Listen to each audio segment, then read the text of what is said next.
बुधवार को भारत मुक्ति मोर्चा संगठन के कार्यकर्ता और पदाधिकारी ने शहर के गांधी पार्क पर एक दिवसीय धरना देकर ईवीएम मशीनों की विश्वसनीयता पर सवाल खड़े करते हुए आने वाले चुनाव में ईवीएम की बजाय बैलेट पेपर से कराए जाने की मांग की है।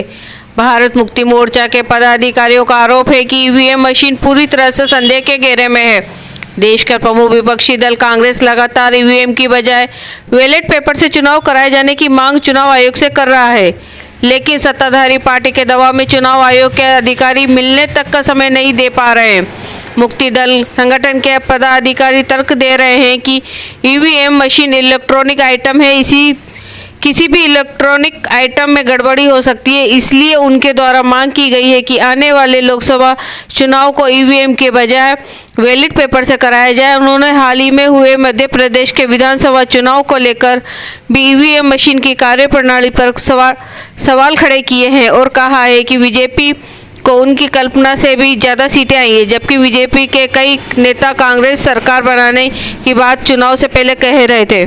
ये भारत मुक्ति मोर्चा संगठन के जो है बैनर के नीचे हम सभी लोग आज ईवीएम को हटा के और बैलेट पेपर से चुनाव किया जाए, इस विषय में एक चरणबद्ध आंदोलन चल रहा है।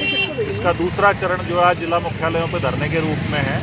इस विषय में हम बैठे हैं। आज हम यहाँ पर जो धरना प्रदर्शन कर रहे हैं वो केंद्रीय चुनाव आयोग कार्यालय पर ईवीएम के विरोध में 31 जनवरी 2024 को विशाल महामोर्चा है।